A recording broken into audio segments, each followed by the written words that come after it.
Hey everyone, Chris Gogolin here, doing welcome to GEMP Game Review Series, episode number 22. Gonna be bringing you some updates and stuff going on with what's been happening in the Star Wars world in the last few weeks. Um, right now, we're just checking out the GEMP lobby. There's quite a few players on, quite a few games going. We've just had a couple OCS matches finish up here in the last few minutes. Silver Glen just picked up a win over Puck. That game was already pushed off the finish tables. It was about 5 minutes ago. Wise and JCB. That was a pretty intense back and forth game that JCB pulled out by a small margin. So another big win for Mr. Barnes. That's going to really put him in contention this month to possibly qualify. We'll take a look at the leaderboard in a minute. Then there's one other game that just started here between Profundity and No Limit. Both of those guys haven't played too many games this month. No Limit's already qualified, so he's sitting pretty. But JCB is right there at 26 points, 2 games left to play. If he could win both of them, it would put him up to 32, and he's got a pretty solid winning percentage here. So that would put him up into first place. And then Mr. Yellow's right there with 1 game left to play, another strong winning percentage. So those could be your qualifiers this month. But there are still some players sitting back here. Spidey Guy, who's already qualified, has a pretty solid winning percentage as well. If he gets his last 2 games in, he could get up to 32, possibly creating potential for like an at-large bid situation. If these guys lose their last 2 games, if Mr. Yellow loses, he only gets to 30. If JCB loses one of his 2 games, he only gets to 30 points. So there's possibilities here for Chris Kelly to get to 30 points. You come down here, Mr. Anderson, Arlinson, sorry. He's got 4 games left to go. He could pick up possibly up to 12 points. He's 7-1 right there.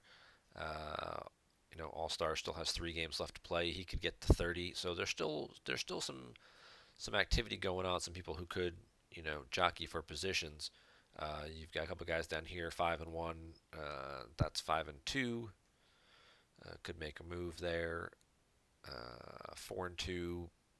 Unless you got to win out at this point to really, have a shot there. And then you go down a little bit further, and you've got some guys. That's a 4-1 for Aeneas, who's also in the hunt for the at-large bid still.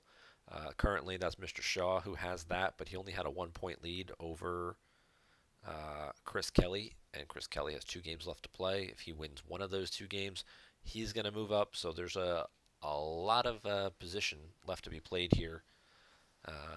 Aeneas was right there. I think he's in third, and Silver Glen is in maybe it's the way around. Maybe Silver Glen's in third, and Aeneas is in fourth. But they're both pretty close too. I think it's within like 5 points of Mr. Shaw here. Silver Glen just getting started. Like I mentioned, he picked up his second win. He's got 10 days to get 10 games in to try and move up the leaderboard, see if he can get that going. But there's certainly a few people left here with plenty of games left to play. So as long as people are willing, finding games shouldn't be too challenging. And then we'll head into the final month, September, and I'm sure everyone will really be feeling the pressure, both leading up to Worlds, the World Championships being the first week in October. Everyone trying to get those last-minute reps with their possible deck choices and the just get strong competitive matches in to really get more comfortable with the environment with the deck, see if there's any last-minute tweaks or adjustments to some of those meta cards that they want to make before heading into all that. Speaking of real-life events, I just got back from the Yavin 4 Regional Championship this weekend. Thanks to Andrew Moss for running that event, and for some guy from Pittsburgh, the voice of law, R. Smith, for making the trip down by himself, because apparently nobody from Pittsburgh wanted to go with him, and winning that event going undefeated. Went 6-0, and then won the first game of the final confrontation against Tom Hade, who had won the Virginia State Championships the day before. And what my butt Tom did with his Trooper deck again. So thanks to Andrew for hosting that event. And, I did pick up a prize from that event that I'm going to share with you guys here on my feed. If you've never been to a real life event before, one of the big major events, you may or may not know about the Max Rebo game. Well, uh, we didn't participate we didn't play the game yesterday, but I think I may have just gotten the best Max Rebo of all time. So this, as I'm showing up here, this is an autographed Max Rebo photo signed by the actor, certificate of authenticity from the Star Wars Celebration, that I received as my prize yesterday for coming in fourth in that tournament. Um, and I've never been more happy to receive a Max Rebo before than when I got that. That was awesome. I was very excited about that, and I will not be, passing that around at a tournament event. If you haven't heard about the Max Rebo game, there was a post on the forums about it a while back. You can try and see if you can dig it up, or more accurately, you could just come to one of our major tournaments in person and introduce yourself if you haven't been to one yet, and to a few people and be like, hey, what's up with this Max Rebo game I keep hearing about? Gogolin was talking about it on his GEMP series. What's the Max Rebo game? And I'm sure some people will be more than happy to explain to you the game and tell you about some of the legendary ways in which Max Rebo has been passed around. But we caught you up on the scoreboard. We're going to jump into a couple reviews here. We're going to do two today. I'm getting a little behind on some game logs. People have sent me a few game results that we're falling a little behind on. We're going to do this game first right here. Comes to us. This was a game I actually was watching in the lobby. I caught the end of. This was a couple weeks back between Wirfs and Puck, and it looked like a pretty competitive game. And I know people are still always questioning about, even with map being toned down, is it still good? Or still, how do you play against it? Just the power of the troopers and things like that. Map obviously has gone through some revisions, and then the decks have been updated to adjust for those errata that came out about a month and a half ago. So here we go. Also, fun fact, I was talking to somebody at the Yavin 4 tournament, and they were telling me that they were playing online, and when map asks you, like it just did there, who to pick for your resistance agent, they didn't see Luke as an option, so they picked somebody else, and they said it really screwed them because they really, wanted it to be Luke. In order to get it to pick Luke, you just don't pick a guy, and then it defaults to Luke, and you'll see it highlighted right here in the chat. If you don't pick someone, it says Luke is a resistance agent. So that's how you get it. Don't pick somebody, and then it will default to Luke. So we're going to get map versus throne room. Throne room's going to run some of the typical stuff. Looks like walkling, Luke effects, docking bays. We're going to go bow and crush. Usually you'll see crush started fairly often in these situations because of the fear of Clash of Sabers from mains type decks like Hitco, Throne Room. Any deck that's really relying heavily on guys with lightsabers is probably playing Clash. At least one, if not two. So starting Crush is a good way to avoid that, particularly if you have in a deck like Map, where you might have the Shuttle and Kylo at a site, and if Kylo gets clashed, the Shuttle usually takes a beating. So Puck's going to get just a kind of a basic start. He doesn't have any of his activation pullers, so he gets his docking bay, and then he, verifying his deck, he saw some of his location pullers were in his force pile, so he just digs to get them out. He gets a Wisa and a Speak, so he's going to have plenty of activation next turn. Hopefully he'll get his second docking bay, his Jedi Council chamber. This is in hand, so he's going to go from like 5 to 11 pretty quickly, plus whatever his opponent gives him here. And that's going to force map to slow down a little bit. That's the going first is such a big advantage because it lets you sort of dictate the pace of the game. That light side going first with Throne Room, even if it only gets 4 or 5 force, it gives them a head start. So they're getting their activation out first. So their second turn, they're generating a bigger number, which forces dark side to slow down a little bit on their first turn. Things you normally would do. Kylo shuttle this, or like Court would do like Jabba and a guy, maybe to the audience chamber or something to set up scum. Black Sun might do something with the Emperor and the Prince. But against Throne Room, you have a lot more concerns when you do stuff like that. That oh, no Jedi Council Chamber. That stinks. Looks like he activated it in those 6. But yeah, anyway, against Throne Room, you have more concerns about trying to go fast and doing that quick setup.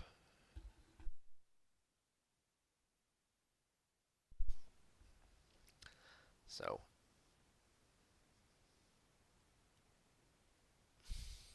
he's going to draw. He's going to play Rescue, and Wirfs has seen enough of that card, so he's going to grab it. Not a bad grab, especially if you are playing Close Call, which map sometimes does. At one point, they were playing 2 or 3 copies of it.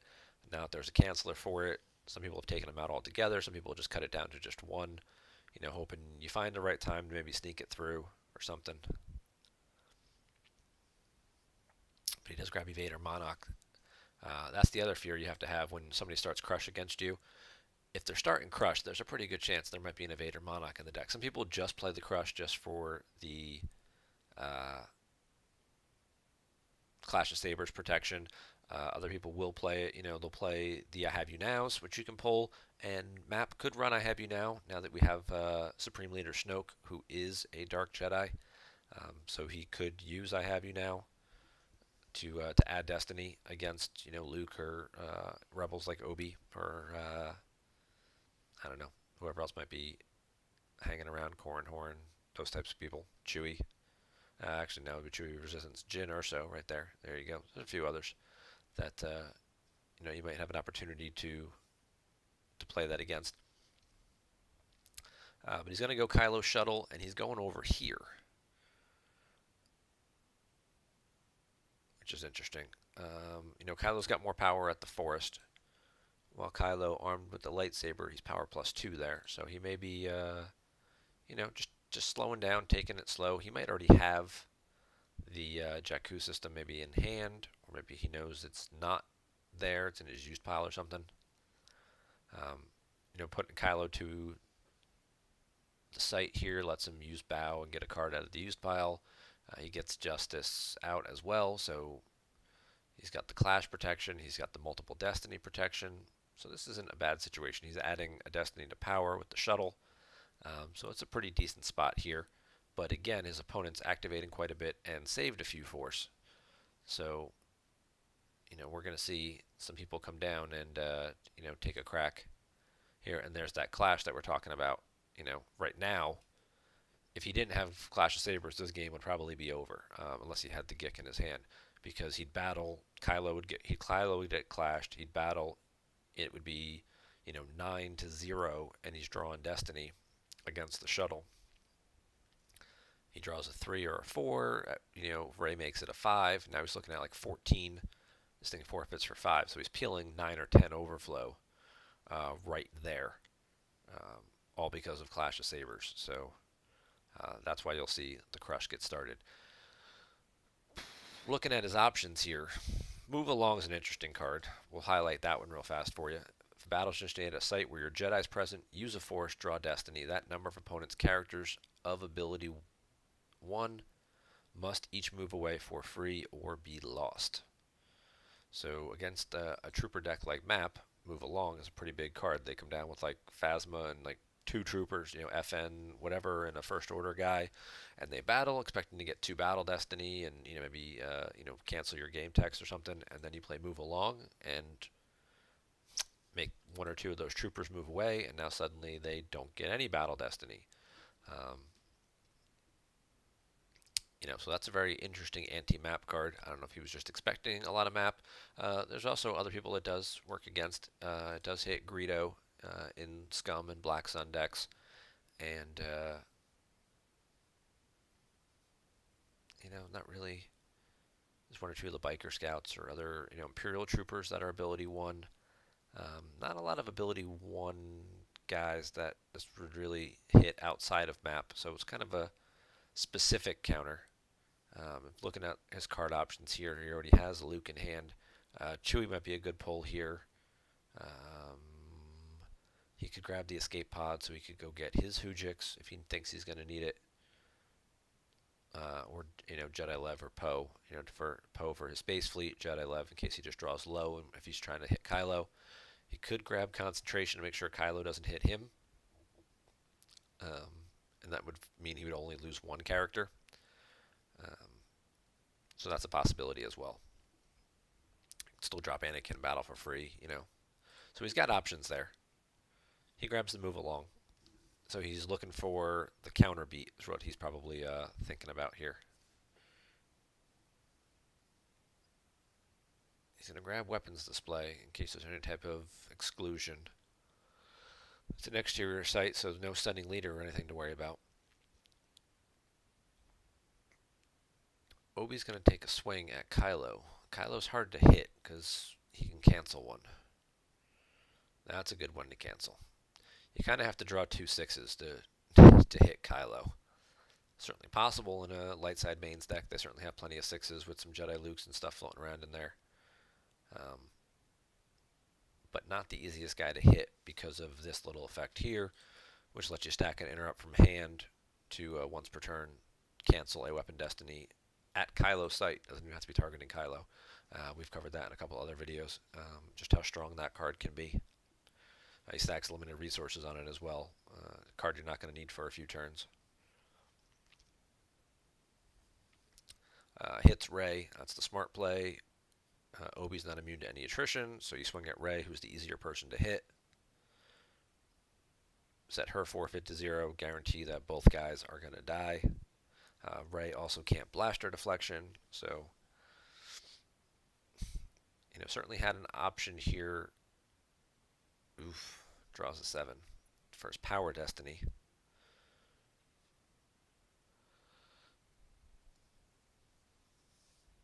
Excuse me. We'll see if he passes Battle Destiny. Oh, there's the 6. It's going to get subtracted by 3. So there, he did have the close call, and that's why he kind of led me to believe that when he grabbed Rescue in the Clouds that he was playing close call and that he may already have it. That becomes the tricky part. Do you want to use Rescue in the Clouds to help set up your deck faster, or do you want to clutch it and wait for them to need to play the close call so then you can cancel it?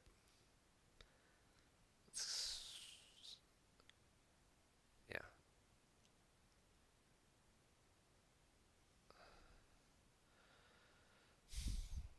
So Wirfs ends up winning the battle. Let's pause this for a quick second. So not only does Wirfs win the battle, but because he subtracted 3 from the destiny, he gets it down to the point where he only has to lose the shuttle. So the shuttle dies, and now Obi's got to go as well. He'll get resilience back into hand, but Kylo's going to live, which means Kylo's going to get the Force Drain.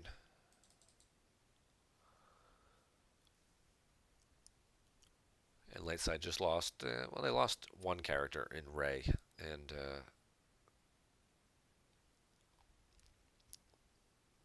pull Battle Plan down and make him pay for that drain of 2.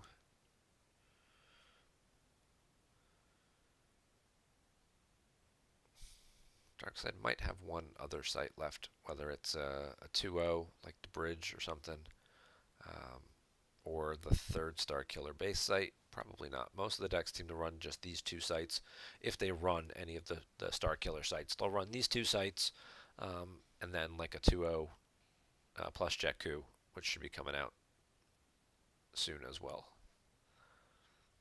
Min Kun gets a free shield when he's deployed. Grab code clearance just to help to stop any potential retrieval.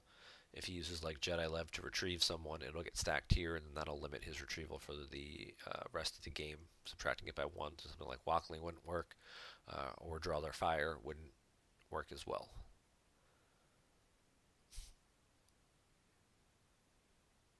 Puck missed his Jedi Council chamber again. So it wasn't in all the Force he spent, so it's got to be one of the bottom 1 or 2 cards. But the lightsaber was in there, so he'll grab Luke, he'll put the saber on him, get him over there at the other battleground where he can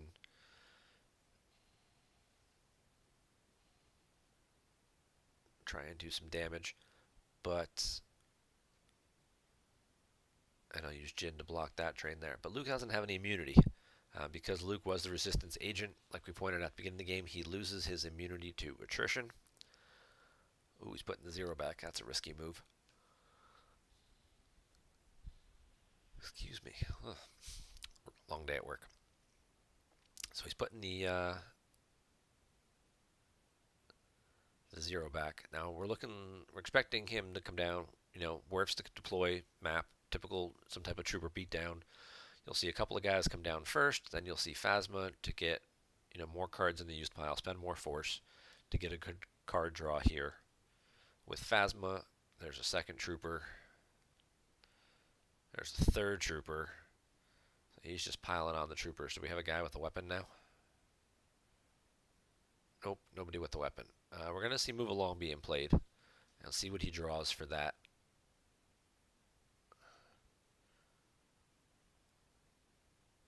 And Min Kun is going to cancel it.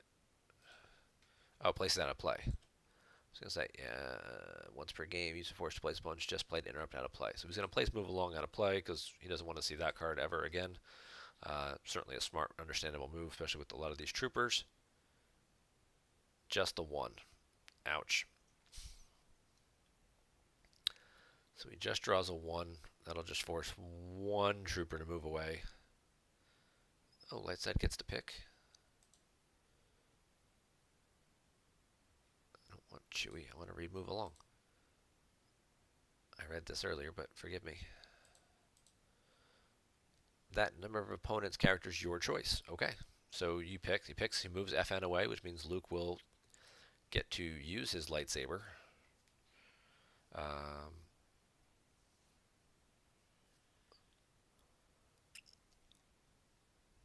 He's going to swing at Phasma. If he can hit Phasma and he can sorry about the mess Phasma. Darkseid did play Trooper Assault. I missed that in there while I was reading the card there. So if he's got incredible power here. If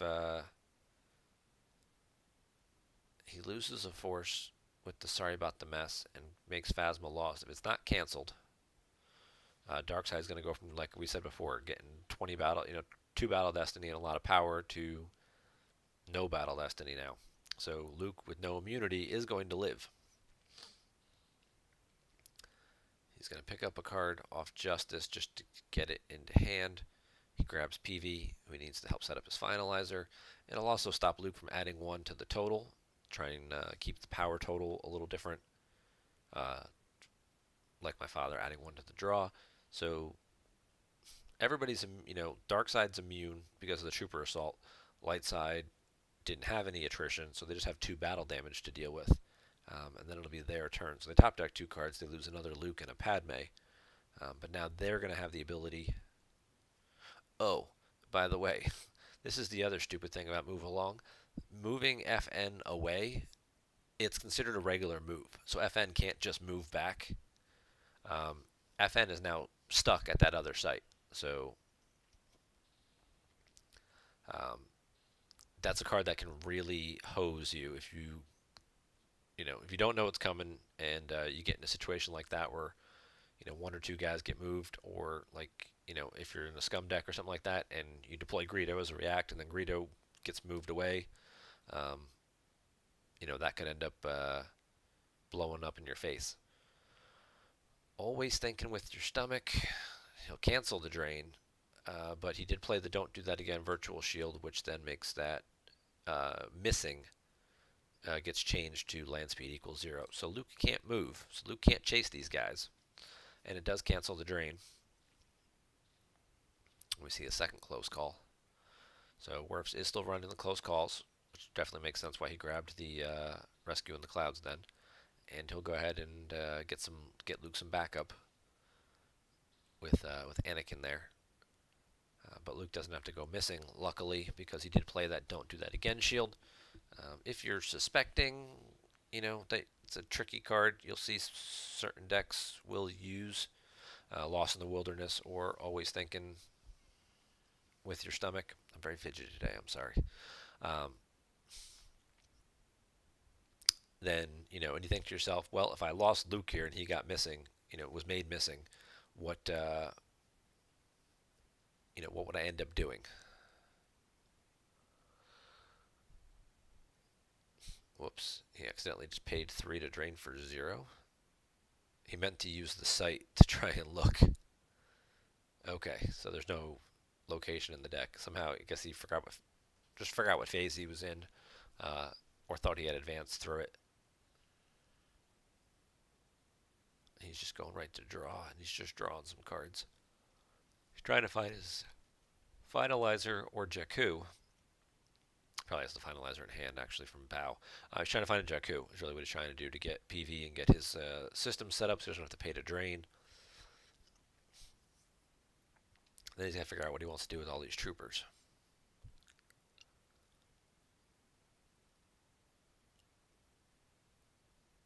Doesn't have strategic reserves out. He's already deployed 3 non-unique troopers.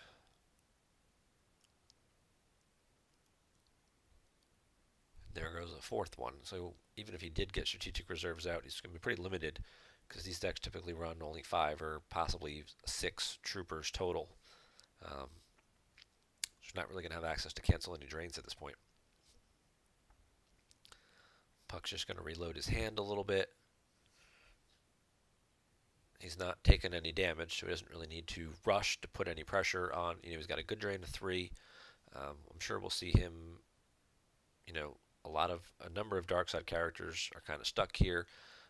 They can't LS over because they can only do it in the move phase. Phasma's back.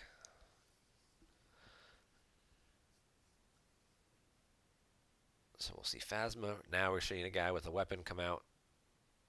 So now the defense value modification on the troopers will come into play.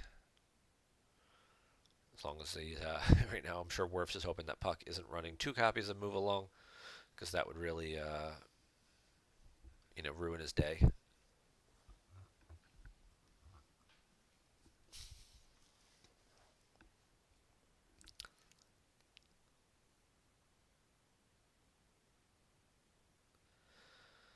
And he'll just keep paying and just keep moving everybody over.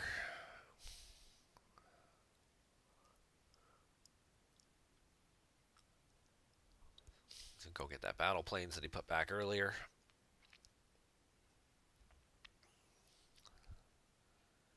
Still only activating 10 force though. That Jedi Council Chamber still in the bottom 2 cards of his force pile. At some point, you want to make the move to go get that, but to get more force and more activation, and that certainly is limiting Puck here, not being able to get that out. And losing Ray earlier also kind of hindered that.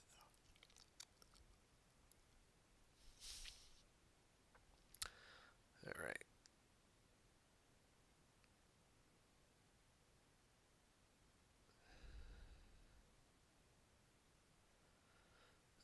Interestingly here, Wirfs decides to use FN's text to cancel game text for a remainder of turn and keep them from firing weapons. He does that on Solo, so Solo will not be able to play any interrupts from the lost pile this turn. Whether he was fearful of, we did see the sorry about the mess earlier, if there's any other interrupts that he might be afraid of. The move along was put out of play. I don't know if he didn't remember he put it out of play or if there was something else he was just afraid of, because obviously, yes, having the troopers get moved away would obviously be a problem. Light side ops not the battle here because they don't necessarily need to. They deployed some guys. Light side not battling makes sense because you don't want to get your guys depleted. P-59 is going to shoot somebody. There are defense value -3, so he could easily hit one guy. He could hit Anakin or he could hit Obi and then have to lose a second guy, and then you have to worry about what dark side is going to deploy after that. By loading up the site with a bunch of guys here, there's no drain over here, so dark side's not doing any damage that you have to worry about them outpacing you.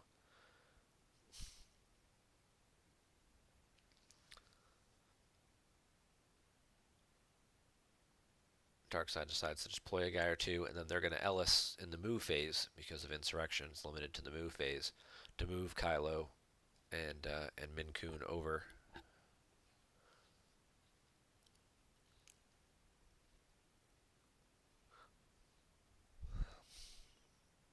And now we got the possibility of seeing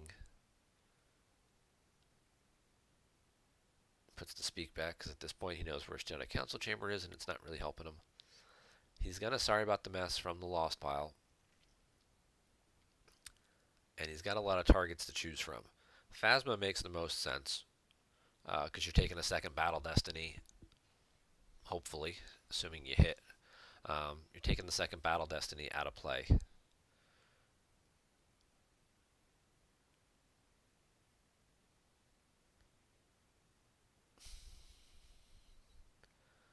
Kylo can use that because it is just once per turn. It's not during a battle. So that's the other advantage to moving Kylo over, is he cancels that weapon destiny. However, now Lightside certainly has some options. They can back up their guys with Leia here. They can send Leia somewhere else, like they could have sent Leia over here to a second battleground. He's going to pull Coward now. We'll see if Jin breaks cover. Jin does break cover. And I'll pull Secret Plans. So, getting the second battleground, you're wondering what's going on here. It's the retrieval from Leia. Whenever you initiate battle with a resistance character, retrieve one force. 2 if initiating against a first order character. Well, there's a lot of first order characters here, and he had a resistance character in Solo. So he could have afforded to put Leia somewhere else over here. I mean, obviously, yes, he's got 9 cards in hand and still can activate a decent amount, and there's no Hoojiks here. Could have put Leia with Jin and just broken cover here and had this site as an alternative. But I think he's looking at Kylo's got a saber. P-59's got a gun. 2 people are going to get hit, and that's going to be pretty unfortunate. He does not have a sorry about the mess anymore because he used that to fire during the control phase. Did force Kylo to use his cancel text. And he's going to get to retrieve 2 cards, but he will go ahead and battle and get those 2 retrieval in. He'll pay for it. He'll get back Padme.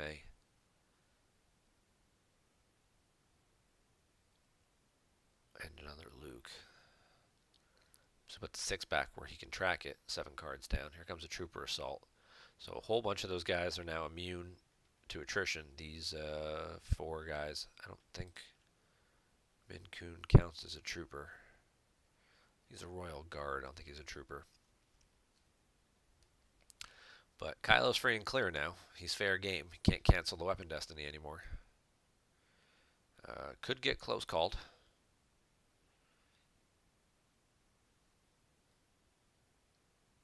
Could use the close call there, subtract 3 to make it miss. But,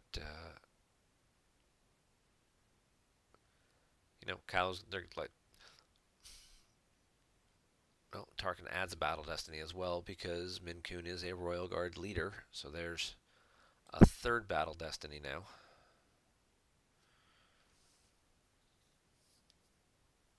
Obi's going to swing at Phasma. No, sorry about the mess. Again, can't clash.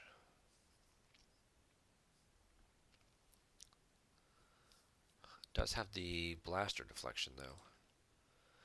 Fortunately, neither of those weapons were blasters, so he can't retarget it. If there was like a first order blaster, that would have been pretty cool to just use it to retarget. He took a swing at Luke. That draws out the blaster deflection. P-59 will still get a shot. He's still going to get to shoot at Luke, whose defense value -3 from the first order troopers. So he's only a 4. Draws the close call, though, and misses. So the weapon actions don't go anywhere near helpful for Darkseid, but they're still drawing 3 battle destiny. A lot of their guys are still immune to attrition. Lightside only getting 1. They're going to be down quite a bit in power. Even with Luke and Anakin adding to that draw, making it a 5, they're down 11 before Darkseid even starts drawing destiny. So light side's going to lose a couple characters, and this is a battle light side initiated, so they certainly have to be concerned about how this battle has played out.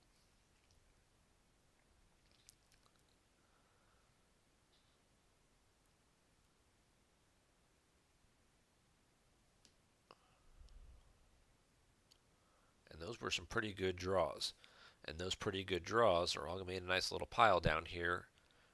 10 cards down, which is exactly what Darkside can activate, so they can activate right back to that same pile in reverse order. You'll have a 5 sitting on top with a 4 and a 3 underneath it. So they lose the battle, lose 2 force, throw away the battle planes they don't need, and the clash that would just get canceled anyway. Phasma kicks in and can retrieve a trooper. No simple tricks out, so they will get to retrieve if they want to pay for it, but they aim high.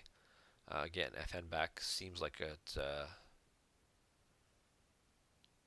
Oh, he just happens to retrieve a second, the Phasma instead. And then Phasma, Kylo die, but Darkside, we'll just have to peel like one guy here for 5. That'd be Tarkin probably. Meanwhile, Lightside's over here looking at 23 battle damage.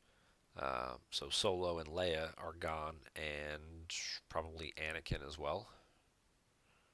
I don't know that Lightside wants to peel 6 cards. Well, they're going to peel 6 cards. It's a tough call what to do in that situation. If you lose Anakin, then you've got less power, you've got less forfeit to look at when you're potentially going to be getting battled back, which you're going to get battled back. What's your options? Move away to this 1-0 site. That's not really what a deck like Throne Room likes to do. Throne Room wants to battle. They're just not in a great spot to do it right here. They do draw the Hujix though, so that should alleviate any concerns. And there's that Jedi's concentration that we talked about a while ago. That could have had a big impact on this battle over here, the Rey Kylo battle. Could have kept the from getting hit. Could have kept from having him cleared, but that of course would have left him open for a counter beatdown, and without a Hujix to absorb it, Lightside losing both characters probably worked out in their favor. And now Lightside's going to have an option. Oh, here comes Kylo, here comes Mara.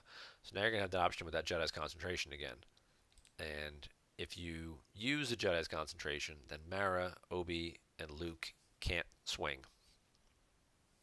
So all these guys would potentially get to keep their forfeit.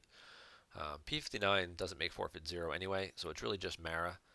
So Mara making one of these two forfeit 0 as opposed to Luke and Obi being able to hit 2 guys and then drawing Destiny and probably maybe clearing 1 or 2 other characters. I can see why he opted not to play it here, and that's probably the right decision. You're just kind of hoping Mara might miss, or, well, Mara's probably going to hit because he's a 4. I mean, maybe he draws low with 2 Destiny, and you can offset it with the Wisa, but Luke's probably getting hit here. But you might be okay with that. If you just live through this battle and then send Luke over here to this other site, or where Jin is, and then all these guys are now stuck over here waiting to find the Ellis to then move back. He does draw a 4 though, so Luke's going to get hit in forfeit 0. And Lightside is down 12 power right now. We'll probably see him pick up a card off Justice as well, now that both sides are only drawing 1 Battle Destiny. If he picks up a card off Justice, it stops Luke and Anakin from modifying the draw, so it would stop it from being 2 points higher, which might make the difference between losing 1 character or 2. Lightside's going to draw a bunch of the high Destiny cards that they drew last turn during when they initiated the battle. He just picked off a First Order guy. Anakin's going to get hit here and have to lose 2.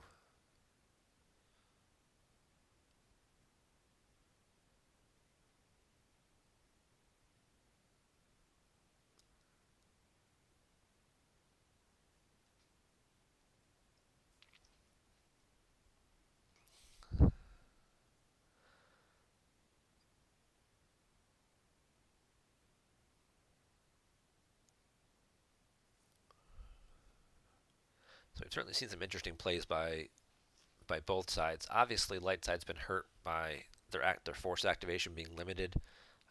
That's kind of one of the things Storm likes to do is they don't give up really any icons.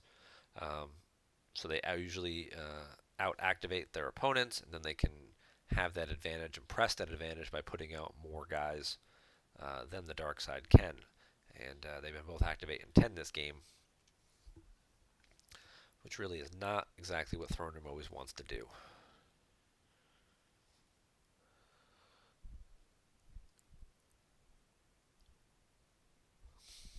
Two big draws, picks off another trooper. So always curious. Wow. Okay. Curious why he's swinging at the troopers, though. Just picking off just the low-hanging fruit here, when there's clearly some better value targets he could get.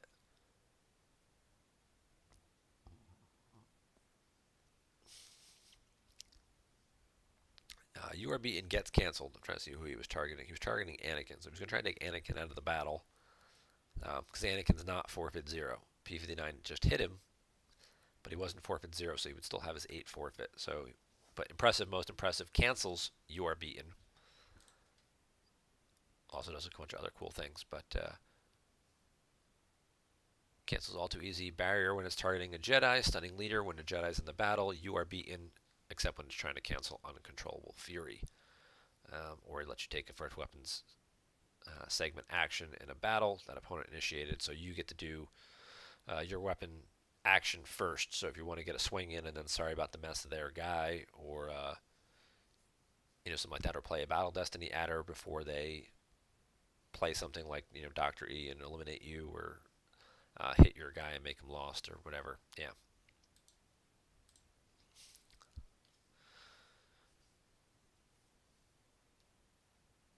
It's going to be a full clear for light side. And they got to lose 2 more because, again, they lost the battle.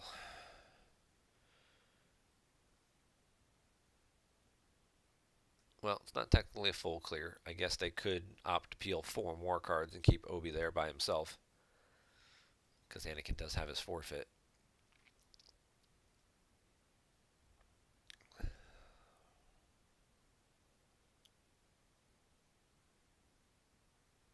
But now they're going to opt to lose Obi. Probably just resilience him. He already has a Luke in hand, so he doesn't need to get a second Luke back. So he'll just resilience Obi for the second time, take him back into hand. If that's annoying to you, Cold Feet stops that, so pay attention to Cold Feet.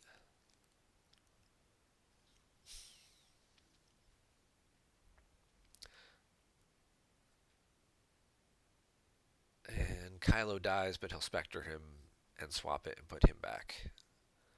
And now Luke dies. So Kylo's in hand for dark side. Looking at life counts, they've got 19. Light side's got 15. They both have about the same cards in hand. So dark side's ahead a few cards. They're both activating about the same amount. Light side does have the ability to drain for 2 here. May still have a trooper, 1 or 2 troopers left. Not too much going on there. And dark side just has. We're gonna get bold here. So he's trying to get around Coward. He's getting a second battleground to retrieve Luke's lightsaber at the potential cost of his Tantive. We've already seen him lose the Profundity. Tantive's probably the only ship he has left. We know Wirfs has PV in hand because we saw PV show up earlier on Justice. He was taken into hand, and then you would expect that he would have the Finalizer. He can't deploy it all, though.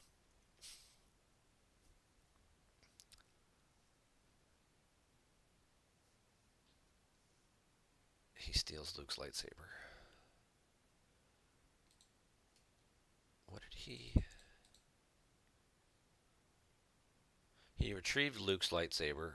Oh, he had a second lightsaber that he lost earlier. So Darkseid wisely plays Grievous now to go ahead and use that opportunity. to grab the sabers so Luke can't redeploy and get it back. Then he'll stack a card from. He'll flip his objective because now he's got 2 First Order guys controlling battlegrounds.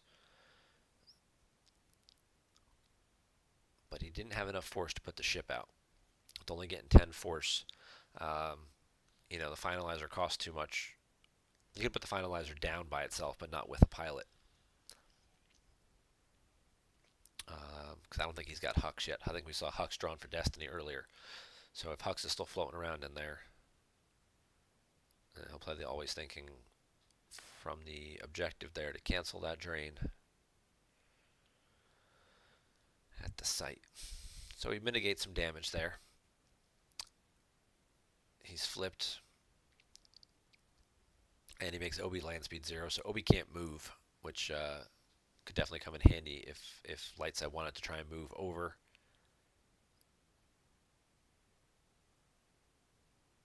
Luke comes down, flips that back. We're kind of in the same position we were a turn ago.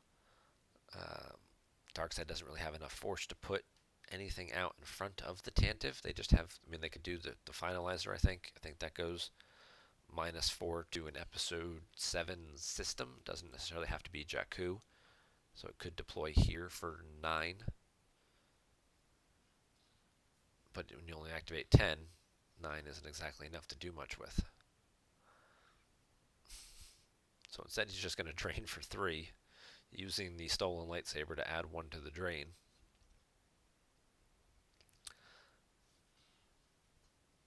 And we'll see how exactly Darkseid wants to play this, whether they want to move over to block it. Because right now they're losing the drain race 4-3, and they have to pay for it. He may save a couple of force.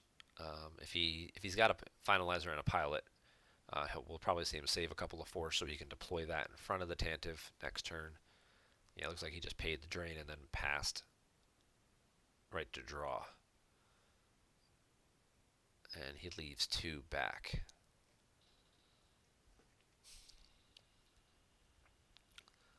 He'll play his 7th shield of the game. Wow.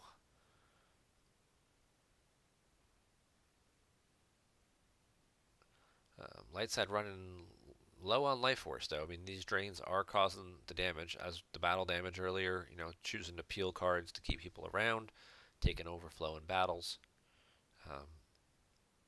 It's been a back and forth kind of game for board position, but Lightside has usually come out on the losing end of all the battles. They're the ones taking the overflow, not the other way around.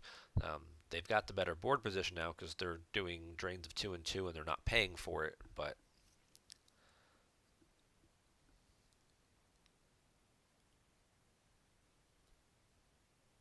so we get Hera down to block that drain. Move Jin over, possibly move Obi over. Let's see if he leaves Luke outside. Yes, he does. So he's going to block the big drain. He's going to kind of leave Luke. Wirfs only has 2 cards in hand. We know one of them is PV. So we would expect that this is going to be ouch time for the Tantive. Yeah, the ship does deploy minus to that. 5-4, nice. Yeah, no, not the finalizer. Deploy minus to episode 7 systems. Well, and this is the thing that I was, thinking about earlier when both sides had kind of small hands. He can deploy in battle 10-5. If Lightside opts to keep the Tantive, because there's no battle destiny on either side here, they still have to peel 5 cards, and they don't have a whole lot of life force left if they do that. Obviously, you don't want to risk losing your finalizers. So you have to wait for the right moment to do that. And now with him being where he is, it kind of seems like a reasonable play. Lightside is going to peel the 5, though. They're going to lose a bunch of cards from hand.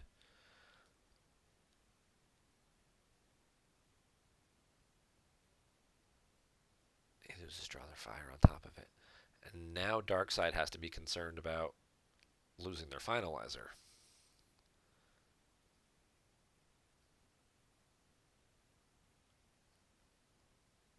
Grievous and Kylo outside. You can activate 4. You can deploy Lando, battle, draw Destiny, clear the Finalizer. But it cost him 5 cards to do it. And that might be the thing where he gets the board position, but is it just, you know, does he just not have enough left afterwards to capitalize on that?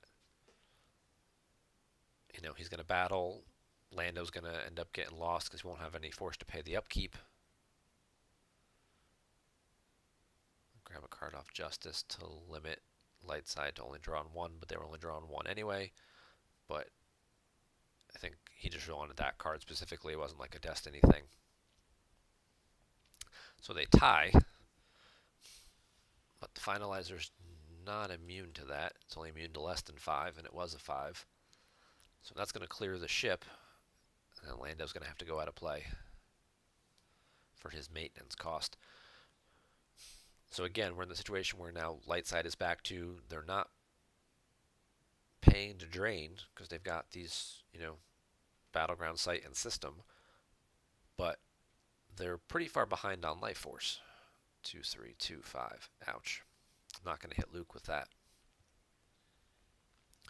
Could do some battle damage though and overflow, and that might be sometimes all you need to do.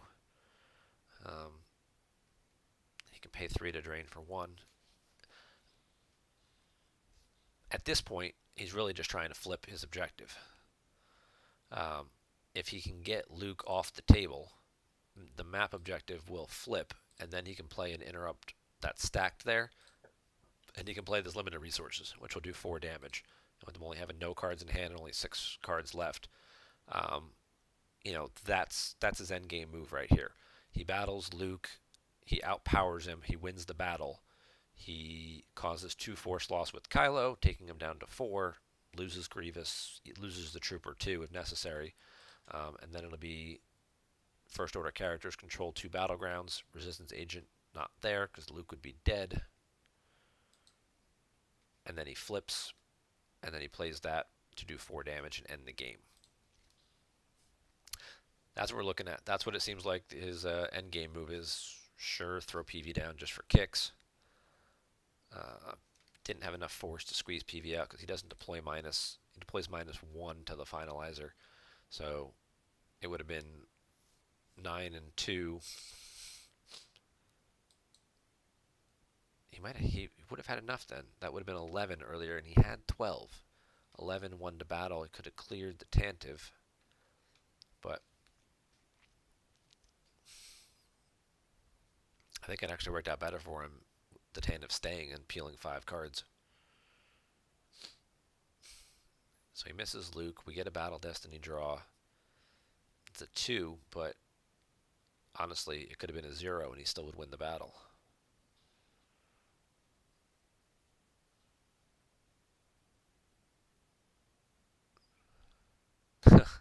And there's that Jedi Council chamber that eluded him all game.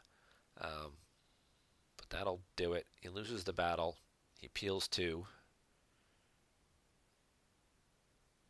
1, 2,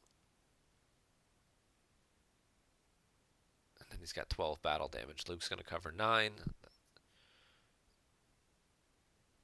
He'll have to peel 3 more cards, and then Map's going to flip, and then they're going to play limited resources for the big finish.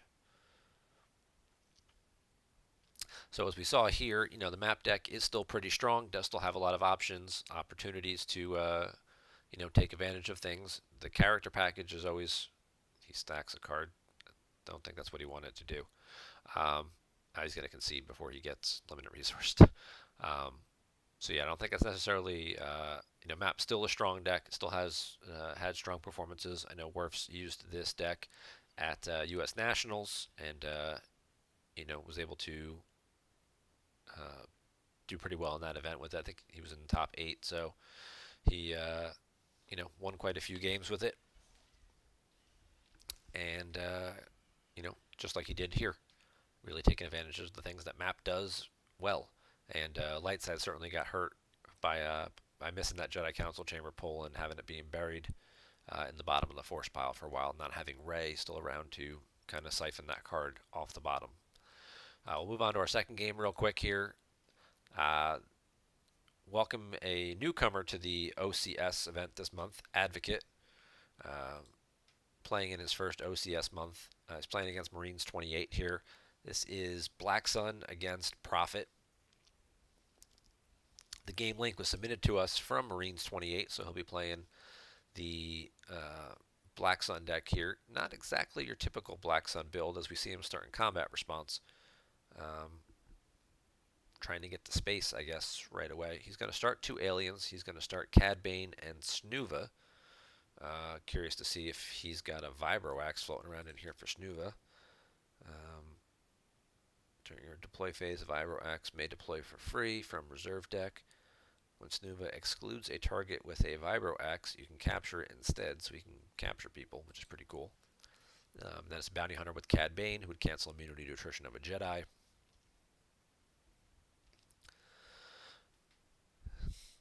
Agents of Black Sun starting the new Shadows of the Empire effect. We've talked about this in previous episodes before. Very strong card. The fact that it works on both players' turns does get a little, difficult to manipulate towards the end of the game when you're running low on life force. You don't want to keep drawing cards in a hand, but drawing is a requirement to get the 1 damage through. You do have to draw the card before in order to do the damage. Lightside started, I must be allowed to speak, which lets you take use pile pulls for deploying all your good characters to Tatooine. Seeking an audience, which is kind of a Prophet specific helper. Jabba's Palace site on table. You used to see this in a lot of decks prior to the reset. It got a little tweak to it. It used to just deploy in any deck, and then this part was limited to upon being frozen. But this last part here, once per game, places effect out of play to retrieve an alien or independent starship into hand. Some people would use that to just get a character back at a key moment and things like that. They would just play Seeking rather than playing a second copy of that. The card got reworked a little bit, so now it only works if a Jabba's Palace site is on table, but you can still see it in, there's a couple decks that could play it, not just Prophet specifically. You might be running a Tatooine type deck or Diplo or Agents in the Court. Alright, you're probably not playing Agents in the Court, but maybe you are, and it's out there. So we get a quick look here. We see this is certainly a very unusual, not your cookie cutter Black Sun build. He's got quite a few ships in here. He's got an intruder missile, laser cannon batteries. We've got some battle droid blaster guns along with some B2 droids. So certainly looking to battle, to mix it up, to shoot at some people, shoot at some ships, home one. This deploys on a freighter. What are we doing with that? Bosk? Bosk's a freighter. I don't think... Nope. And this is a skyhook, because I can't move. That doesn't look like a freighter either. So it's really just Bosk, I guess. That could use the intruder missile. But we've got Punishing One. This is a new V card we haven't seen much play of. Original concept by Bill Kafer. Corellians deploy -2 aboard. A couple of Darkside Corellians. Baron Suntirfel, Dengar. I think one of the biker scouts is, but you probably won't see much of that going on.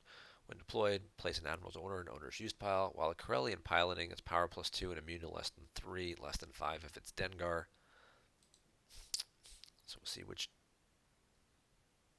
Dengar he's got. Maybe EPP Dengar would make the most sense, but we got Slave 1, and then we've got the Virtual Stinger, which doesn't have a pilot, and can deploy Guri and then draw some cards.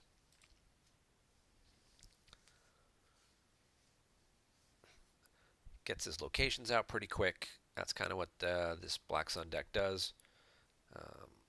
Snoop is going to get his Vibro Axe, so potential to exclude some people in the audience chamber. Grab a Vigo for some backup. Now, if you're the Prophet player, you have to start looking at weighing your options here. Do you go? He's going to stay at the 1-0. You know, you're going to pull a farm. You're going to try and get some of your activation going, and you're thinking to yourself, do I go get Han right away and try and beat up these guys? If you got Master Luke, you could bounce Snuva, leave Cad Bane by himself. Um, that could really cause some trouble.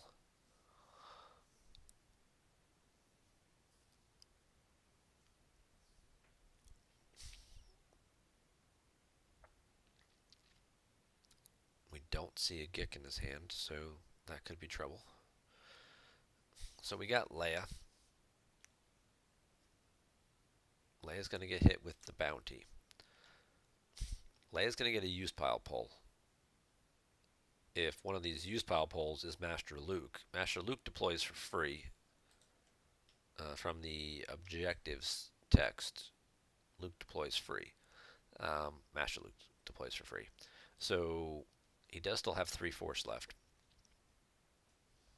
So we could see he did pull the detention shield, which would make Luke have to cost 2. Still could drop him for 2 and then battle. But the bounty here, where'd it go? Just deployed character. Character may not battle this turn. It's going to keep Leia from battling this turn. So if there was going to be a battle,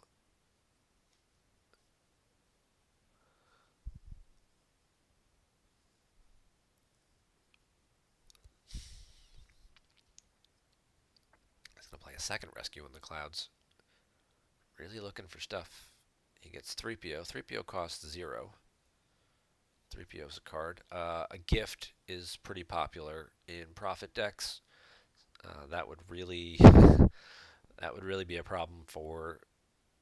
Yep, Leia moves out,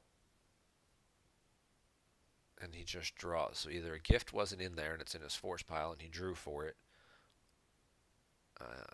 or if it's still in the reserve deck, it is an immediate effect. You can play Don't Do That Again and fish it out, and then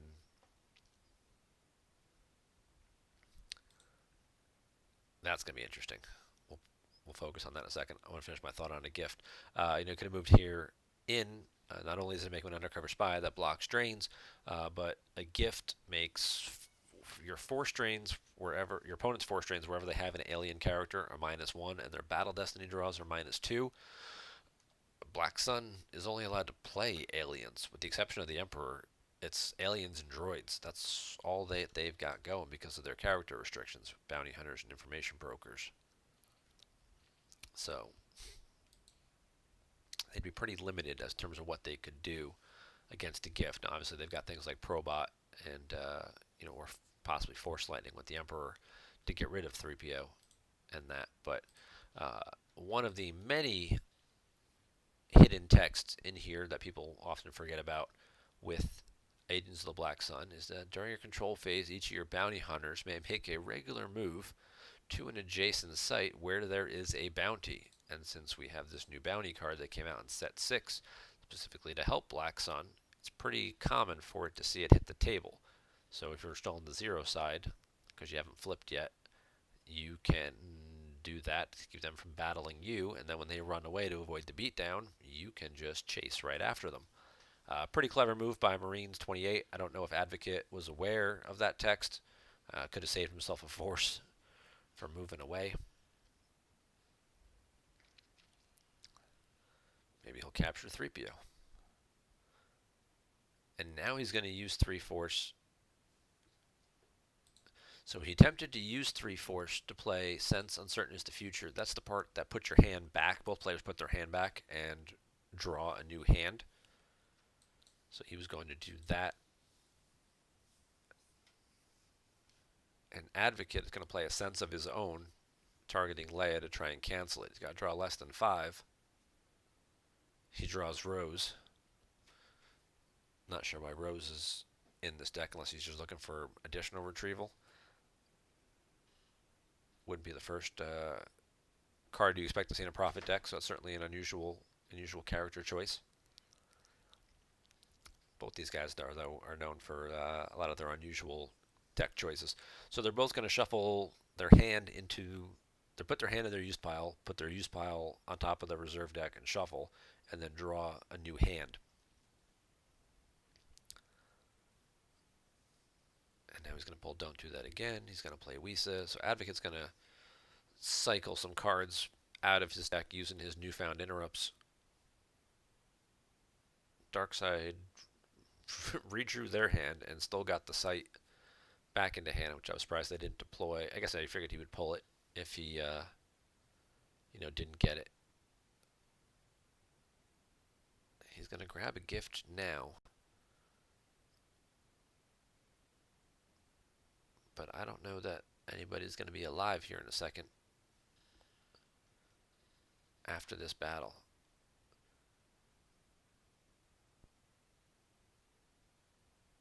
He's going to try and capture 3PO.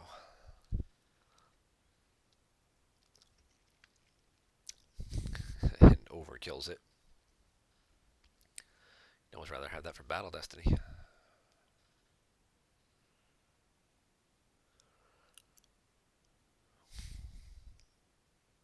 I hope she's alright. Leia's not going to be alright.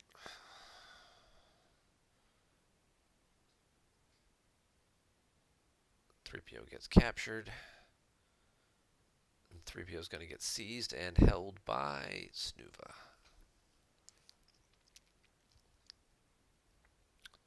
Forlom will cancel Leia's game text, just so she's not immune to any attrition, guaranteeing she's going to die.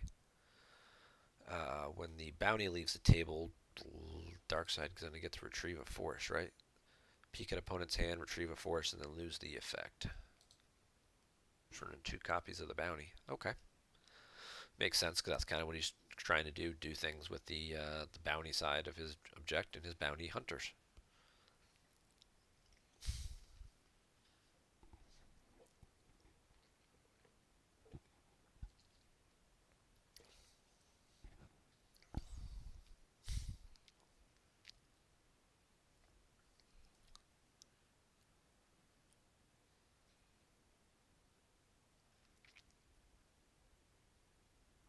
So he loses Cad Bane. That's not good. So he loses Cad Bane. Leia dies. Retrieves Cad Bane when he loses the Force. But now Snuva's kind of hung out to dry here. He'll pull Coward to try and limit any light side retrieval options. And he's going to slide his guys over and flip his objective. They move to that site for free. And now we'll have to see. Yep, he's just going to draw. So Snuva's kind of hung out to dry because he doesn't draw Destiny by himself. And I mean, he does have another bounty card, so he could certainly prevent a guy coming down from battling. Ironically enough, Control Tunnel Vision is the card that would cancel the bounty, but I'm sure he's not. Advocate's not expecting his opponent to be playing 2 copies of it. A large portion of the decks will only run the one-offs. R3PO makes an appearance. R3PO. During your control phase with opponent's undercover spy, opponent loses 2 force, may not be reduced. If a spy here breaks cover or is lost. Okay, so R3PO is not really doing any R3PO things right now. What R3PO is about to do is go undercover himself when he gets a gift slapped on him, and then Lightside's probably going to draw a bunch of cards. Oh, that's not good.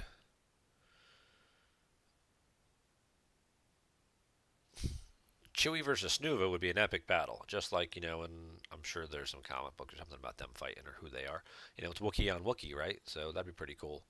But he's going to get that second bounty, and now you start to wonder, what card did he fish out? He does get the second battleground, and does get to free Han and retrieve some force. That's definitely important to Profit. They're going to flip. They're going to do what they need to do. But he's down to just 2 force left. Getting 5 cards back certainly does help. He gets back the Jedi Lev, a Blaster Deflection, a Perimeter Scan, and Lando. nice good clump of solid destinies together. Um, he's gonna play turn off to pull another shield, and get secret plans. Han's immune to secret plans, so wouldn't have done anything if he had done it earlier. This particular Han, the one for profit. Force retrieved with or be destroyed is immune to secret plans. So R3PO moves over, gets a gift, becomes undercover, and a gift is really going to hamstring, like we said earlier. Wherever opponent has an alien, their battle destiny draws are -2 and force drains are -1. So that's got to be pretty hard. And then Chewie moves away with that last force because this only stops them from battling. Much like Imperial Barrier limits them from battling or moving, this particular card does not limit them from moving away. And since the objective is flipped,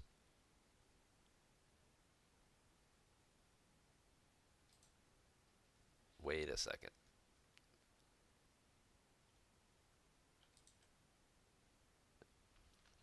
What's that for remainder of game? For remainder of game. It's not even on the front side. So there you go.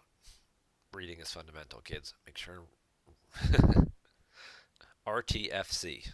Read the frickin' card.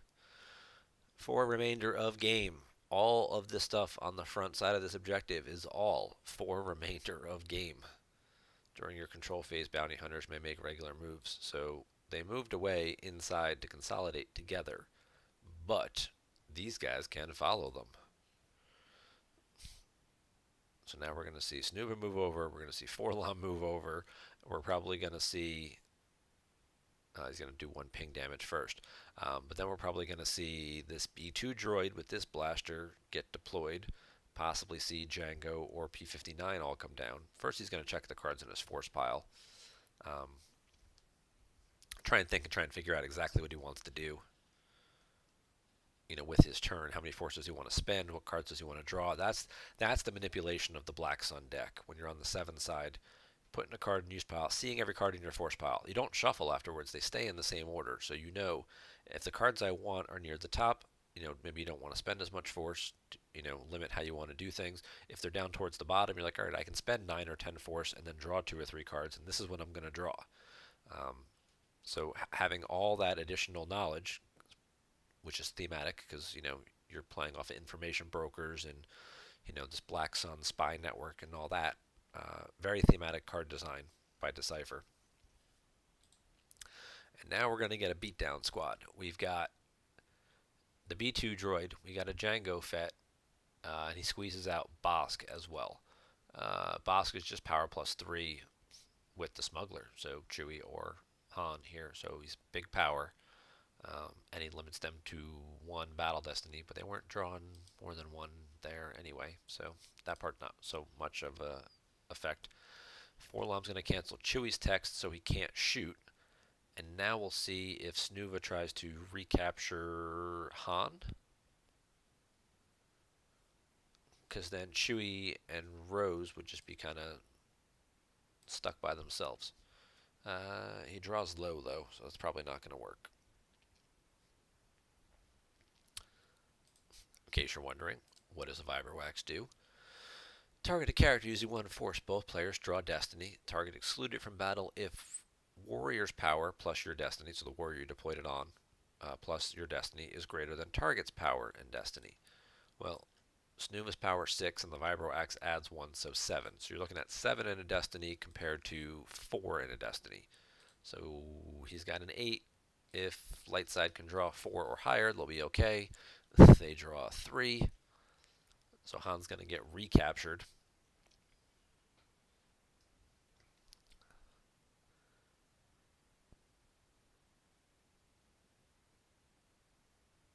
And again, Snuva doesn't have to be the escort.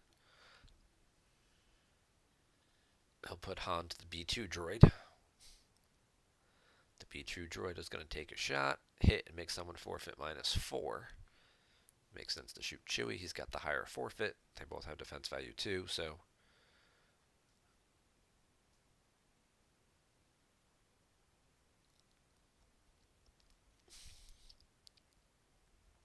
That's going to hit because the gun's +1.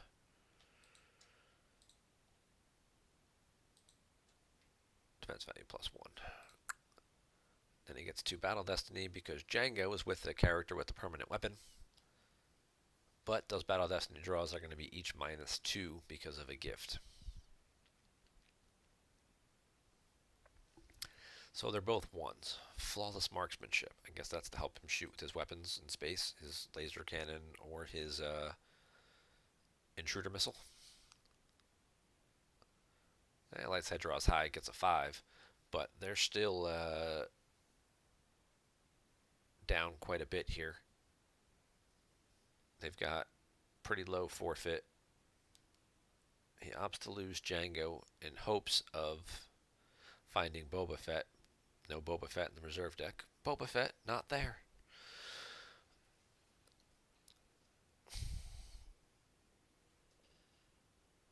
Chewie's going to be lost. He gets to peek at his hand. He gets to retrieve a force. Still no aim high out. So Django gets retrieved, put back in the deck.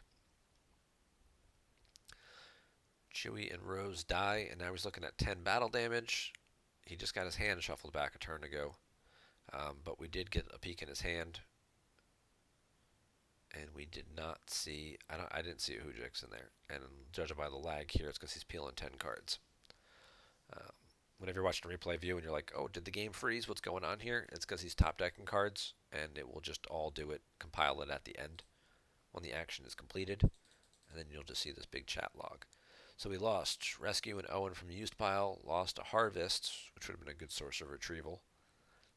Speak, Young Skywalker, Blaster Deflection, Wisa, Hope She's Alright, and Keep Your Eyes Open. So these are a lot of the cards that he retrieved last turn, and a second Ben Kenobi. So I think now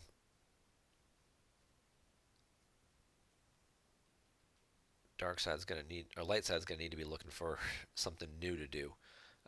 You can't force drain on Tatooine when Han is a captive.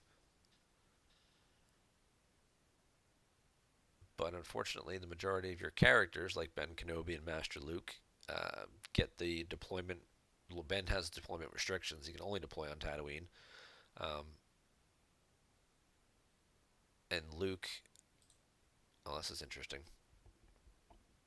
Luke gets deploy minus to the Jabba's Palace. Like, deploys for free to Jabba's Palace. Costs 2 from Imperial Detention. He gets a use pile pull, and grabs Neighbor and Leads.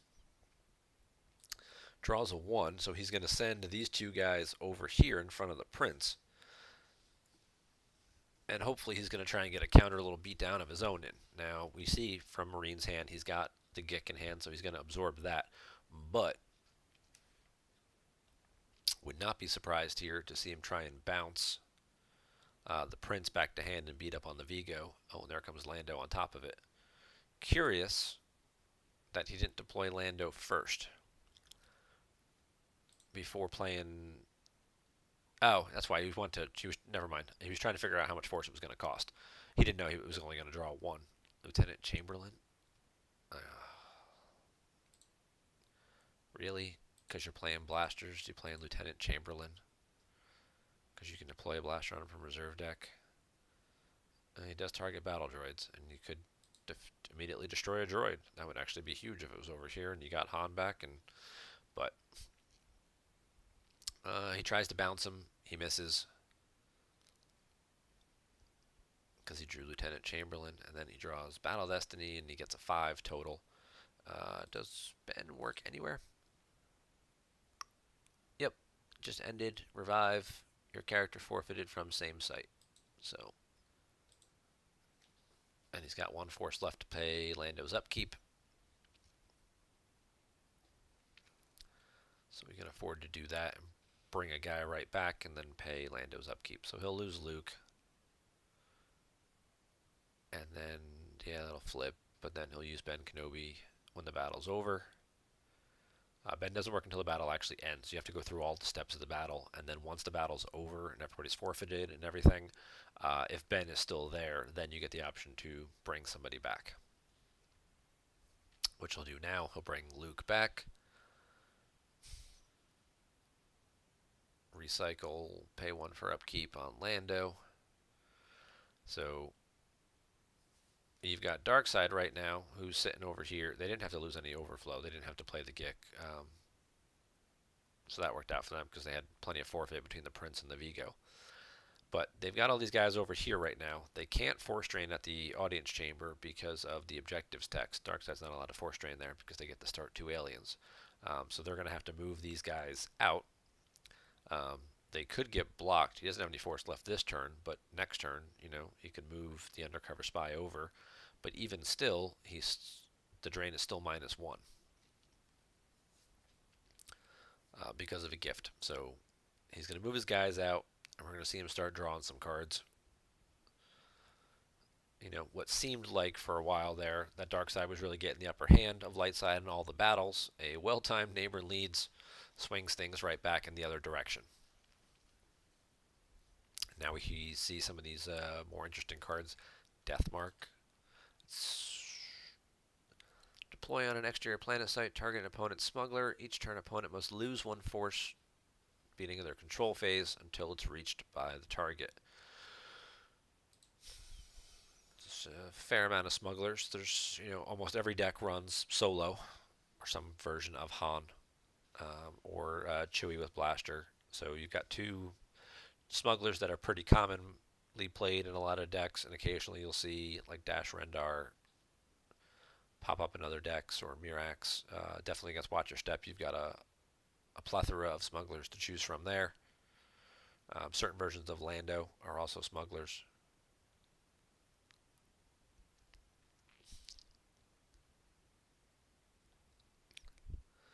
So he's going to pay 3 to drain, and then he's going to start moving people over. This site is a drain -1, unless Chewie, Dash, or Leia present.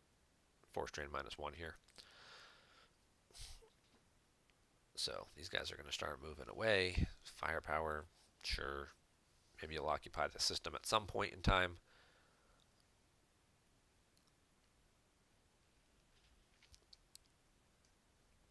Now Lightside can take the turn to rebuild their hand, much like Darkseid did earlier.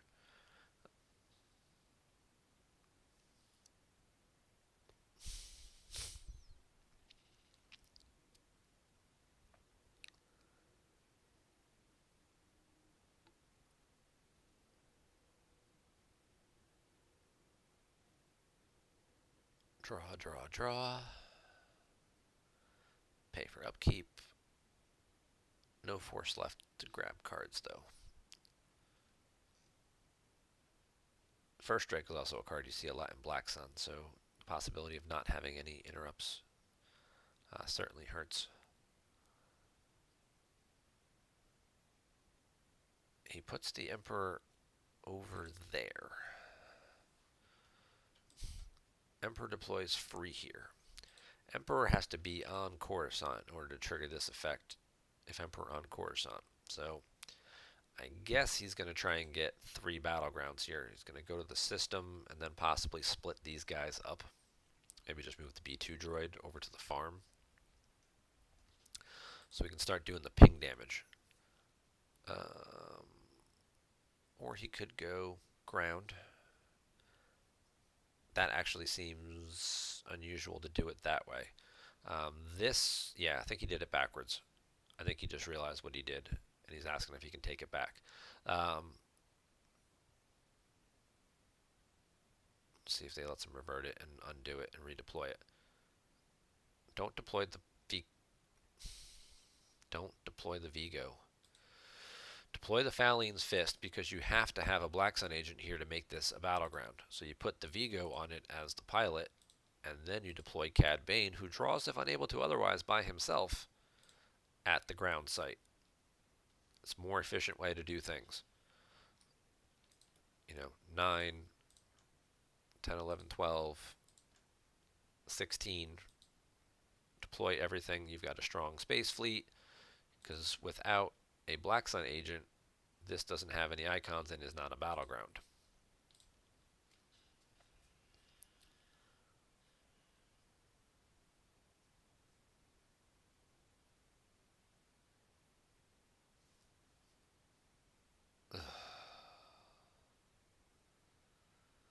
He's going to retrieve the prince. Okay.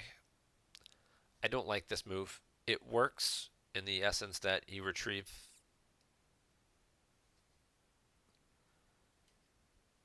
He did his Shadow's Ping. He drew a card, which then forced him to lose a force, and he loses honor. I'll put the prince down with the Vigo. So you kind of get the same thing here, but I don't like the way these guys are situated. Like, where's Cad Bane? Cad Bane's going to move away. So why wouldn't you just deploy Cad Bane where you were going to? Because you're trying to get 3 battlegrounds on the ground and not split his guys up. And then they move the Emperor to the Jedi Council chamber because he's got 2 battlegrounds. All right, I'll give Marines that. It works. It works. It's not what I would have done. I would have wanted to get around battle plan and probably put down the Faline's Fist with the Vigo as like a pilot, and gone that route just to try and get around. And then you could have like shuffled a guy over or two, and then done some stuff there. Obviously, you do have to be concerned about neighboring. So the way he did it works. He can set up space next turn. He drew some guys, some cards, got some more pilots and stuff into his hand. But he doesn't have 3 battlegrounds now, so drawing a card doesn't cause any force loss.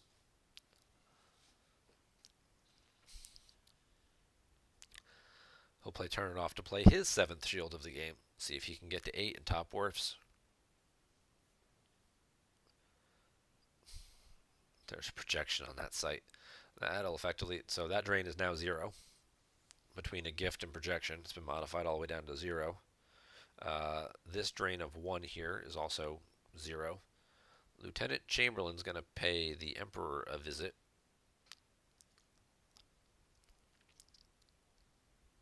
Along with Ray to fish a card out.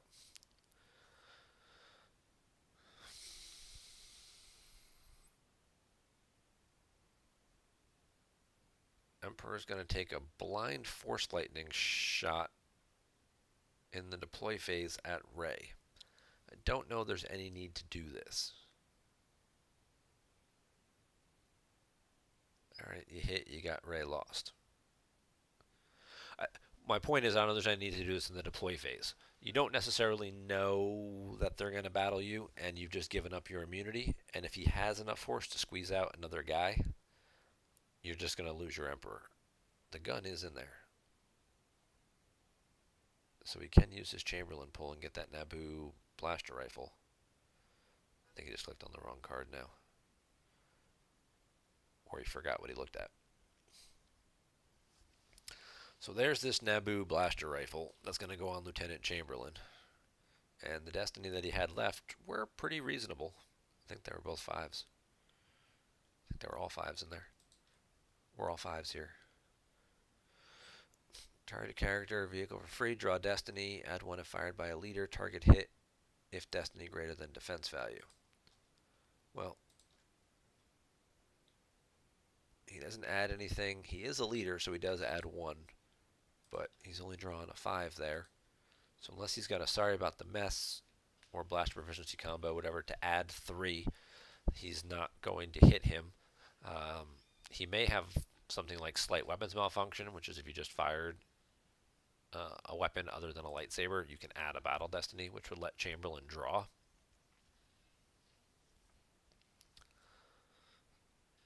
And then that'll clear the Emperor, who no longer has any immunity to attrition. Oh!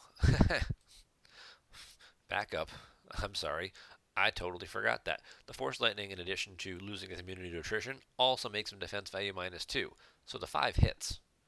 So now the Emperor just got shot by lowly little Lieutenant, what's his name there, and will have to be lost. I don't think that works out either way because, I mean, the Emperor's getting outpowered if Ray is still there. He doesn't get shot if he doesn't play the Force Lightning, or he Force Lightnings the guy with the gun. Ray still draws Destiny and clears him.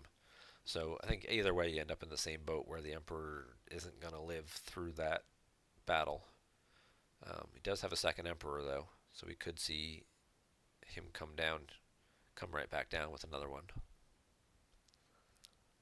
If he goes to a third battleground with him, like this side over here, then he'd be able to immediately start doing the Shadows ping again. But he definitely needs to get space set up. And unfortunately, he doesn't have any ISB or Black Sun agents other than Guri that are not aliens. Nope, he's going to deploy the Emperor for free. We'll probably see him walk back into the Jedi Council chamber and try and do that train again. I could put Jasper or somebody down at one of the other sites. Oh, he's going to put P-59 down. He's going to cause his one ping. And then move P-59 over. And just keep slowly grinding this out.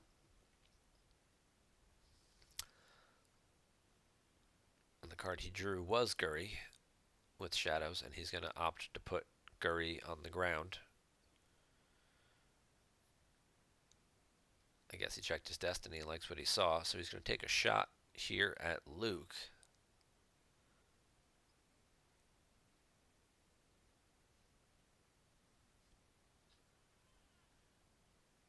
That'll hit. He'll have to lose 2.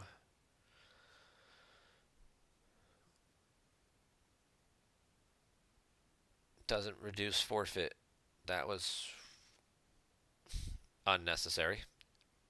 Odin Nestler First Aid prevents your guy from being operated on by Dr. E, and it prevents a character's forfeit from being reduced. So Luke would keep his 7 forfeit. P-59 doesn't make forfeit 0 anyway, so Luke was already going to have his 7 forfeit. So maybe he wanted to put a card back, track a 7, but there was no need to play that there. So with both those high destiny though, P-59 will get out of this with, still have to play the gig. He's still down 7 plus 2 destiny, and these are probably going to be pretty decent. Yeah, he's going to be down like 13 or 14 when this is all said and done.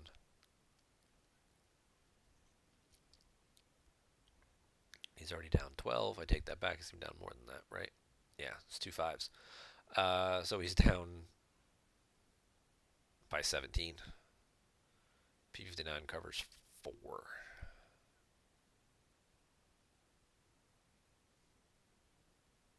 And Ben Kenobi just will revive Master Luke right back. So all he really did was he caused 2 force loss at the expense of a character and a Gick from hand. So he loses 2 cards on his own to force his opponent to lose 2 force as well. He nets the 1 additional force loss from the Shadows of the Empire ping, but and now we'll see the Emperor move probably right back over to the Jedi Council chamber, and we'll see what Guy's Advocate has left. Does he have that Neighborin again? Oh, he just draws the Sense, which would help cancel said Neighborin. But he's not doing any force training on anywhere on his own. Maybe we'll finally see that. There's the Neighborin. Pi or 2 pi? I think he'll choose pi. You can't spend an uneven amount of force, so he'll have to spend 4 to move everybody. You gotta sense this. He doesn't sense it. That's very curious. You don't have a react. You don't have a Gick.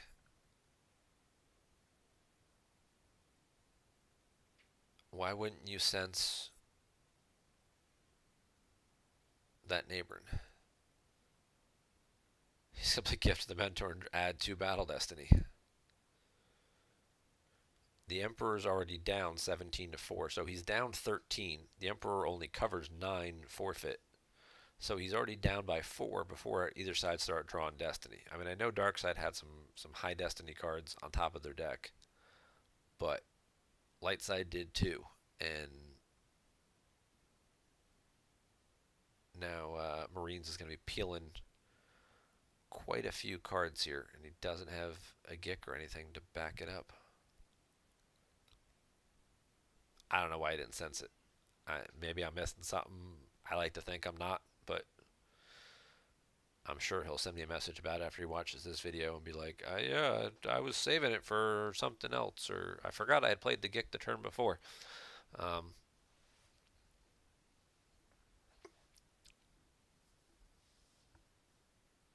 35 to 10, so you're down 25. The Emperor covers 9, so you're going to peel 16. Wow, what do you know? That's exactly how many cards you have left face down. 18, I'm sorry. No, 6.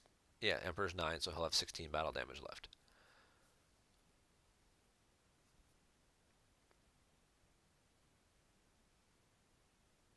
Yeah, start losing all that expensive stuff because you're not going to have any force left to deploy any of it. And he's really going to peel 16 cards because he didn't sense the neighboring.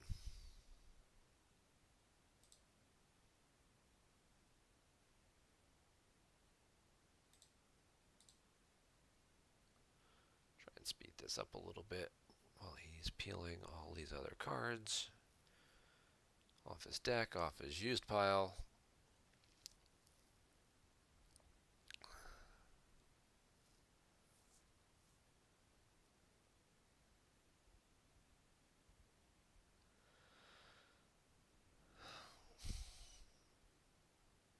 Well, he managed to get Luke stuck in a non-battleground.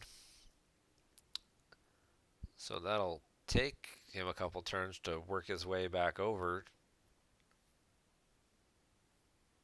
But he's got no drain going, and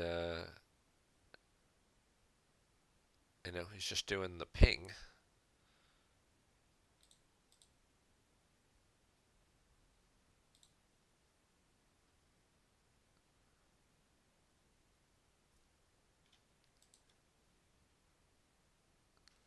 This is the generic Stinger. I mean, like, yeah, he can get stuff out. Like, he could get Stinger or something here, but, you don't have Emperor and Coruscant to do your Shadows ping.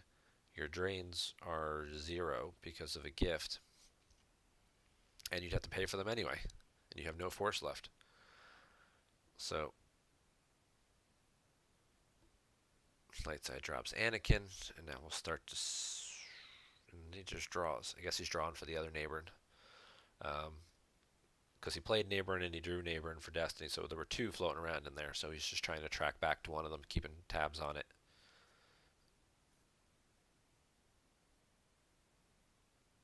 Yep, there's said neighboring. It'll cost him 5.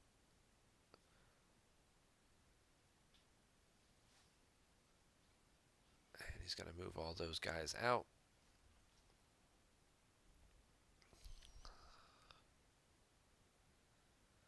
That'll flip the objective back.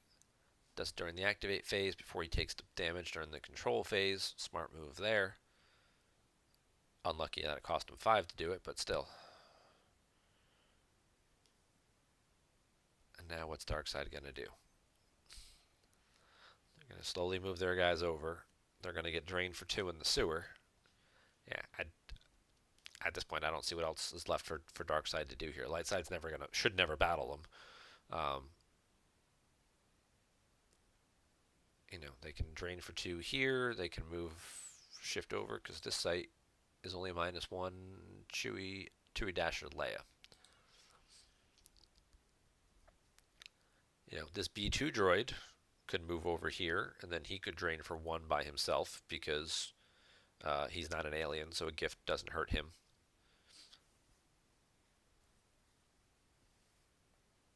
But again, it'd be a drain you'd have to pay for.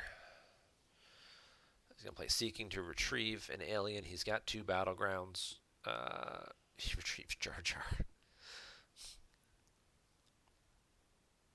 And then he's going to play Jedi Lev from hand, and he's going to retrieve another character. It'll cost him 4. And he's going to get back Owen and Baru. Now the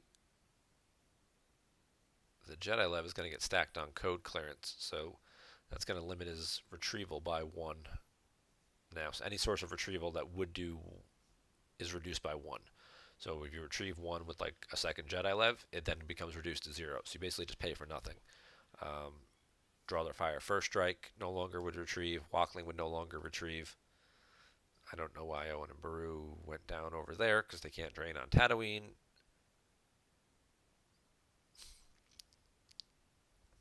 He moves Luke that way. We'll see if he splits up and moves the other guys the other way. Yep. Sometimes you have to wonder, people they just throw cards on the table, and it's, I'm sure there's a forethought to all these actions. Maybe not. Maybe I'm giving people too much credit. It's not apparent. It's not an obvious play. If you want to think like, oh, he's got another harvest or something like that, and he's going to retrieve, he's not really going to retrieve a whole lot for doing it. He's going to spend a lot for secret plans, and then it's going to get reduced. She can't drain over here, so it's like you just put a card down that potentially doesn't really do anything. It's a card you could have in your hand. You could lose to a force drain. It's a card you could pay for in a future turn to deploy in battle with. In this particular case, it's a card who possibly could just end up dying here.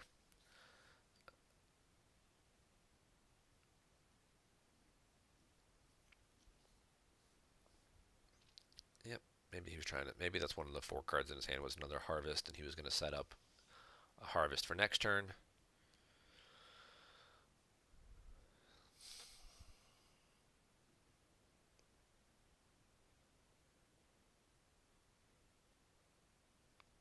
But we'll clear that out, and then we're looking at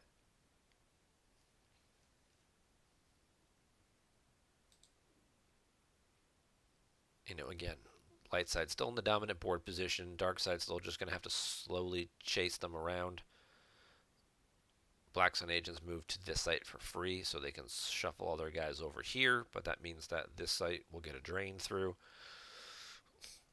And then dark side doesn't have any more characters to deploy, so light side just moves these 2 guys away, drain for 2, move these guys away, drain for 2. They don't have any cards left to move with, drain for 2. So, they're just playing it out and going through the motions here. It's going to take about another 10-15 minutes to get to the end result, but the end result is going to be a win for Advocate, thanks to a well-timed Neighbor and Leeds beatdown that did not get sensed. So, Marines 28, I know you're going to be watching this, and I know you're going to put something in the comments or send me a private message about it. I don't know. What were you saving that sense for?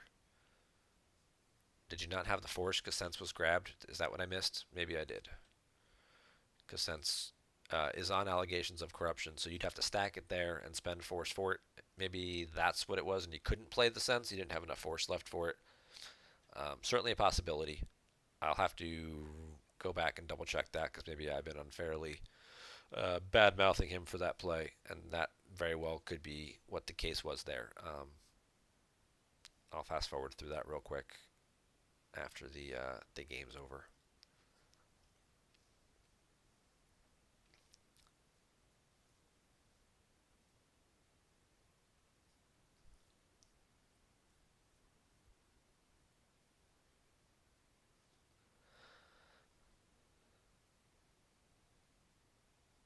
He sends Jar Jar down, takes out Guri, battles, kills a couple people. So trying to speed this game along a little bit.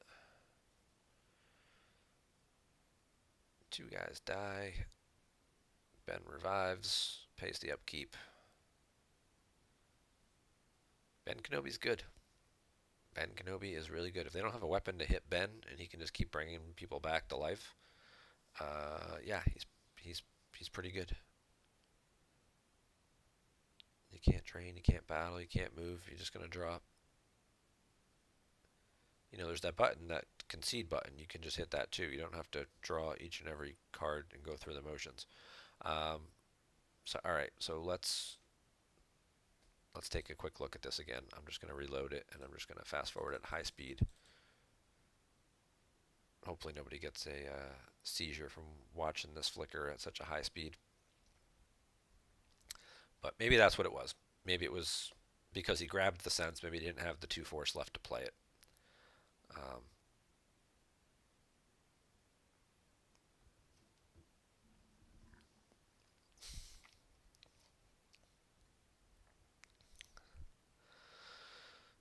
Coincidentally, against a deck like Profit or possibly a deck like WAP, Sense is probably not the card you want to grab. Neighboring is probably the card you want to grab because they plan on using that quite a few times to move around, especially if you don't have, if you have something like, Imperial Arrest Order, if you're playing that type of deck where you're playing on your own docking base and it's limited to the move phase, okay, then yeah, that makes sense. Um, you're not going to grab Neighboring because it's not going to really hurt you. But if you're not playing that and you're just playing just, some other starting effects, that leave you exposed to neighbor leads, that is typically the card you want to grab. This is as fast as this can go.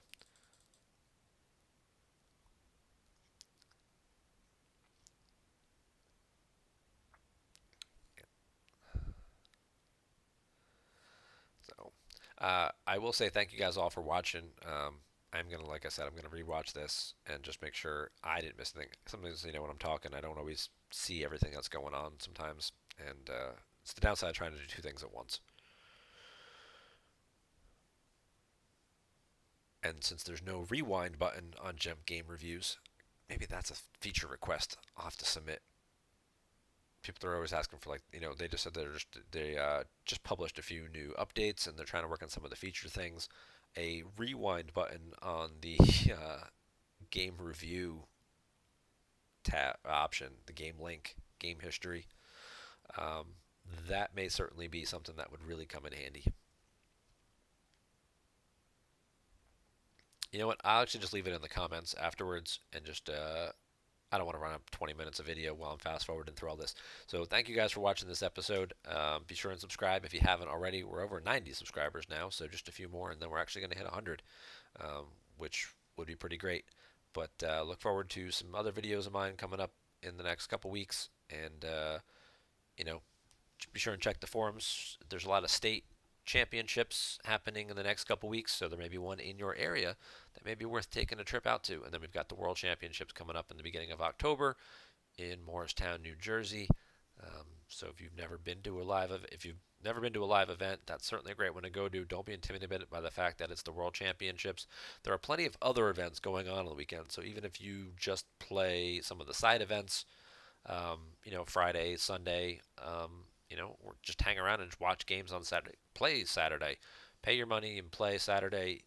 Lose all 8 games. And you'll be a better player for it afterwards. There's so many things you'll learn. There's so many things you'll learn from your opponents a lot of them will help you, either through the game or as the game is wrapping up. Like, ask them, what could I have done differently? I'll be sure they'll be like, hey, the X, Y, and Z are some things that you could have done that maybe you'll use in your next game. And then you can ask that opponent, what could I have done differently?